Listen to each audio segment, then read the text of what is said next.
নমস্কার বন্ধুরা, তোমাদের আজকে আর একটা নতুন পর্ব দেখাবো। নতুন পর্বটা হলো এই যে তোমাদের দাদাভাই জাল বাইতে গিয়েছিল সকালে নদীতে। তো জাল দিয়ে দেখো কতটা মাছ পেয়েছে। এই দেখো চিংড়ি মাছ পেয়েছে, এই এতটা, একটা কাঁকড়া পেয়েছে, আর একটা কাঁটা বিলে মাছের বাচ্চা, একটা গুলে মাছ, একটা খয়রা মাছ, পার্শে মাছের বাচ্চা। এই যে মাছগুলো নদীতে খেপলা জাল দিয়ে তোমাদের দাদাভাই পেয়েছে। তখন আমি মাছগুলো কাটবো, কেটে রান্না হবে দুপুরে। আমি মাছগুলো কাটছি।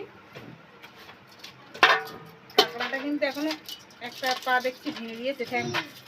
এই যে ছোটাছুটি লাগিয়ে দিয়েছে।